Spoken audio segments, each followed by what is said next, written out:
What's up, homies? Nickemwit here, finally back with the Fountain of Dreams tutorial. I hit my 100 subscriber goal on Twitch, for which this was the sub goal. So today we're going to talk about how Falcon can deal with this stage Fountain of Dreams, which is known to be a pain in the ass for him. Many Falcons have complained about this for decades at this point. So when you think Fountain of Dreams, there should immediately be a few things that come to mind that are bad about this stage of Falcon. Obviously, it's rather narrow. You don't have a ton of room to dash dance, compared to FD or Dreamland or something. And then the second one that immediately comes to mind is the platforms can often get in the way of this stuff. So we'll talk about that at length. So, oops, holding the wrong controller. I'll reiterate, I play on the box now, so bear with me if I have some difficulty inputting anything on the controller. So, yeah, you can see, right here, I might land on the platform, I might not. What the fuck is the deal with that? Over there? Okay, well, a second ago, Falcon was at a height that was too high to short hop me. And now, again,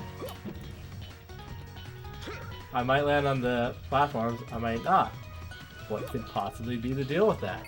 So let's look at Battlefield for a second to help me illustrate what's going on there. So, as it turns out on Fountain of Dreams, there are a number of platform heights where whether or not you get your aerial out on the first frame will determine if you land on the platform or not. Meaning if you get it out on the first frame, you will not land on the platform. You can do your shuffled aerial under it. But if you get it out later, then you will land on the platform and have your aerial likely interrupted. So, okay, on Battlefield you can see if I do a nair, Falcon's head pops through. Not behind it, I can't say, but so when you do a short hop nair, normally his head pops through like that. However, if you do it on the first frame, like that, it won't pop. It won't pop up. It won't pop through. On Smashboards, I believe this is called Instant Gravity. I'm told there was a hacks video about it, but I haven't watched it. So if you do your aerial on the first frame, you will in fact jump less high. So that's just an interesting mechanic in the game of Nickemwit.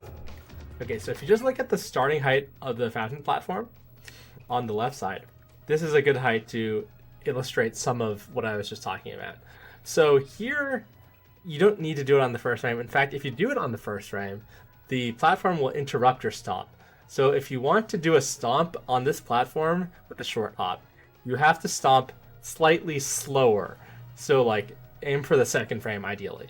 So do it really fast, but make sure you don't do it on the first frame. Because if you do it on the first frame, then the platform will interrupt you and you'll probably miss your L cancel because you were expecting it to come out. Now, if you do it too slow, like on the fifth frame, I would guess, then it definitely won't come out because it's just too slow in general.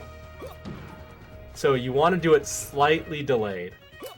See, if you do it on the first frame like that, the platform will just interrupt it. If you do it too late like that, it'll similarly interrupt it. The right side of the spawn is good. Right side, there's not too much to talk about. Right here, we have a tricky situation where the first frame there will be good, definitely get under. And you don't even have to necessarily do a first frame there. You can also do it slightly later. Not slightly later, you can do it quite a bit later. But if you did it like between the second and, I don't know, 8th frame there, let's say you land on the platform. On the left here, if you knee on the first frame, it will not come out. But then if you knee slightly later, it will come out. So right here on the right, we have an example of a height where you do need to first frame your stomp to get it out. To get both hits of the nair out under this platform, you have to do it on the first frame. Or else it'll get interrupted like that. So yeah, knowing these things and then L canceling properly is a really big deal. Very low platform heights, you can often use your ground moves to cover them, or maybe a short hop stomp or knee to shield poke someone if it's a little bit higher than this, which is a nice tool to use to punish people who are trying to shield drop and not angling their shields, and they'll often miss their DI. So at this height, actually, yeah, you can raptor boost, you can forward tilt, up tilt, and forward tilt are really good for shield poking if they're even higher. You can forward smash, and that can potentially shield poke them. Damn it. Well, you'll get the point. I didn't say it this way on that side, but see, the up smash will even push you through the platform. So it can be pretty nice on Fountain to hit people with your gravity move as a way to punish them for hanging out on the platforms for too long. The highest platform height is approximately equivalent to Battlefield. You can tell this because it's extremely difficult to short hop knee Falcon, but very easy to do it against Fox, which has to do with the character's vertical hitboxes. This lawn, this green shit at the ledge, kind of makes Fountain's edge a little bit janky. You cannot pivot and then fall to the ledge of Fountain. For some reason, that's taken away. However, you can TDrop, which is basically it's dashing back and shielding. I believe technically 2 frames apart, first and third frame. It's easier than it sounds, but actually you don't want to just dash back and shield. That's actually not really a good way to do it. Like dash back shield, sorry, like rusty on a controller like that isn't actually the optimal input way. So if you watch the controller thing on the top, here I'll do it with port 1 to make it even more obvious. This one, you'll see that if I want a T-drop, generally better way to do it is actually by doing a quarter circle from like 9 o'clock to 6 o'clock, or 3 o'clock to 6 o'clock if you're on the other side of the stage. See right there how much faster I fast fell my 2-drop to the ledge. So don't think about this as 2 discrete movements as different things. Think about it as one movement where you just slide it along the gate really fast. And that way you'll T-drop a lot faster to the ledge. And speed is often important with T-drops, because if you think about the uses of T-drop, what are they? Stealing the ledge from people, like, be it if they're ledge strong, or maybe, for example, you could knee a Fox right here, and then they could side B the ledge instead of up B right there, and you could steal the ledge from under them. So there's a lot of ways to set up T-drops. You can do it with teeter cancel, just running. So with teeter cancel, remember, what you want to do is run and let go of the stick a little bit later than might be intuitive. You hold the stick for pretty long, pretty much like until you're almost all the way at the edge. It's very easy as well. You can wave dash. Wave dash will put you in teeter. So you can do a really quick wave dash T-drop like that.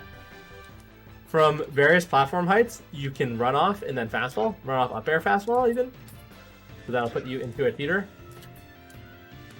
And even from the top platform, you could like ledge cancel and then get the same fastball. Like I'm not good on a controller anymore, but yeah, believe me, that does work. I don't think it's very practical, but it does work. And then on top of that, there's also dash attack. Dash attack into teeter drop can be pretty good because I can set it for ledge guards. You could hit a space out of the side B, you could hit a Falcon, and then after a dash attack, maybe you ledge hop reverse knee them. Or maybe you want to practice doing a hack stash really fast after, because like maybe you steal the ledge from a Marth, and then you have to do a hack stash to refresh an instability. Another fun, but maybe not the most useful option, is you can T-drop fastball past the ledge, and then you can wall jump, or double jump and then wall jump.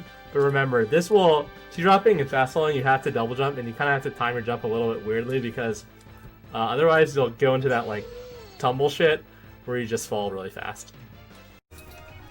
Okay, so regarding playing around platforms, there's a little bit of a kind of frustrating minigame that can come up that you just kind of need to embrace, which is a lot of times when people are good on this stage, they're going to camp under a low platform because they'll know your only like reasonable approach option is to go for a raw grab, and they'll just kind of play around that. Conversely, they might sometimes, if they're playing like Marth, camp on the platform and then like down tilt you from the platform or something, because they know you need to jump over that. So you'll need to learn to play patient while the platforms are changing. So like right now, this is a great configuration. This is when you want to be fighting, because right here, I get my first frame nairs. That's good. Now I can't really approach with a nair beneath the platform, and you can't do these drifts. the analog backflip jump approaches, you can't do those, even at this height. So you can't beat like a spacey up tilt, for example, with the drift in knee that I like to do. Really good option against spaceys who like to up tilt. So see now if it's at this configuration, I'm gonna want to play on the left side of the stage, and they're pretty likely to try to bait me or just shoot like lasers from like over here, and then you really don't want to succumb to getting bait. And remember, okay, so what you can do is the stage has a top platform. Use that to buy some time. You know, you can do the same backflip jump, no impact land that you can on Yoshi's. You can also sometimes use the platforms if you can actually navigate into a good position. You know, you can use the platform to like throw out a lot of moves pretty quickly, like, you know, with the ledge cancel, and then like you know, it's just when people are actually at a disadvantage, you can smother them better on Yoshi's, but it's really, or sorry, on Fountain, but it's hard to navigate into the advantage. Moreover, the platforms can sometimes help you like regain center if it's like a pretty low platform. You know, like the stomp, ledge cancel, back air, stuff that like you often see like S2J and other players do. That's a reasonably good way to try to regain some stage, but you need to learn to play patient while the platforms reconfigure themselves. And like if there's no platforms or no low platforms, that's actually pretty dang good for Falcon, because if you think about it, it's not really so bad like FD without the platforms, because you still have a top platform, so you won't get juggled as badly, and you're not gonna have as much trouble approaching another character because of the smaller space. The ledge cancel from Yoshi's Story with the up B, I call it the auto ledge cancel, where like it kind of does it without your drift, is kind of possible on Fountain, but it's harder and you only do it reversed. You cannot do it forward facing. So the way I try to think about it is, see this part, this like, let's call it, I don't know, this lavender circle with this turquoise blue star inside of it. You want to have your feet basically where they are right now. You want your feet to be very close to the bottom of it, maybe slightly lower. And like that's it's a little bit harder. And you don't want to start it right next to the stage.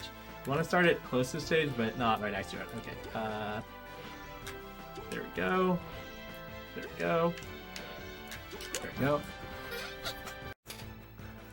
A fun ledge guard option that can actually be kind of good once in a while, depending on the exact situation, which you might set up for with a TDrop, is you can ledge drop and then falling knee or stomp, and then wall jump. Because yeah, if you guys have seen back in the day, you know, there's that famous Silent Spectre clip where Falcon kicks and then wall jump recovers like that. So that's a nice little ledge guard thing to have, maybe an ace up your sleeve for a tense moment. Okay, so now that we've talked about a lot of situational things, let's talk about what you actually need to keep in mind when playing on this stage. Things that you need to play around. So we talked about how there's not much horizontal space. We talked about how the platforms can get in your way. So what are other things you need to keep in mind? Okay, so here's something that's rather annoying as Falcon. He's very fast, and the camera does not cover the other side of the stage. So let's say I were to get a knee, and then hit the other person across the stage. Well, see, I didn't know that there's a platform there. If he had DI'd more to the left and he had landed on the platform, I would have had no way to know how to follow up that knee. So I would have literally had to not only guess what they were going to do, but to guess what the stage configuration was. As there is no way to know. So even right there, I wasn't even very far. Right here, like, you can even... I'm like pretty much in the center of the stage, and I don't know that there's a platform there. So there's actually a lot of times no conceivable way to know how you're going to follow up your hits.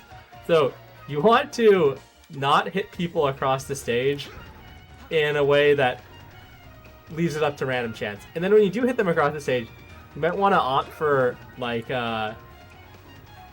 waiting more than going for hard reads, because if you wait, like, you know, if you run across the stage and then like position right here, then you can at least react, and you'll likely be able to react to a tech roll in on the platform or on the ground.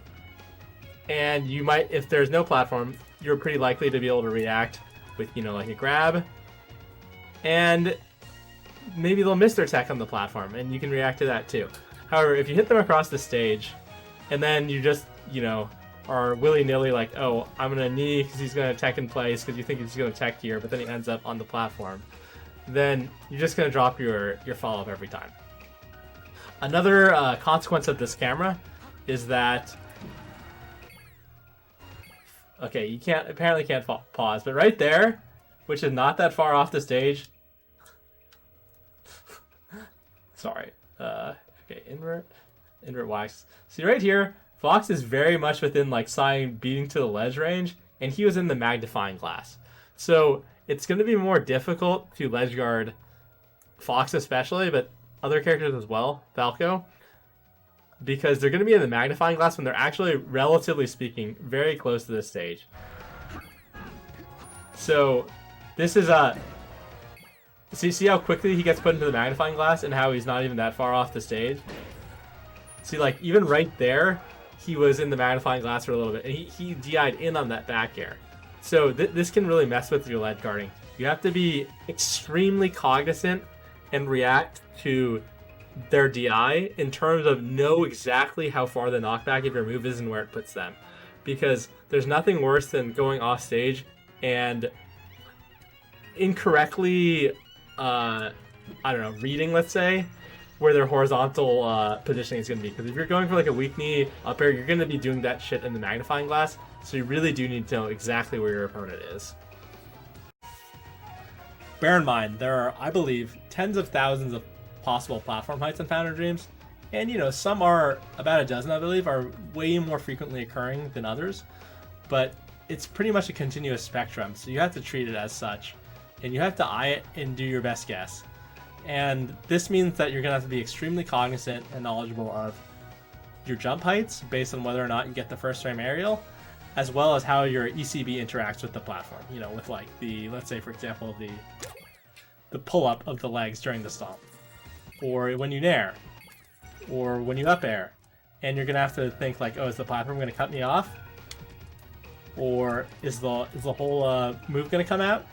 Like, you'll have to know, because you'll have to hit the L cancel, and if you want to pressure somebody, or if you want to combo with it, then you're going to have to use those, you're going to have to be very fluid in navigating the situations.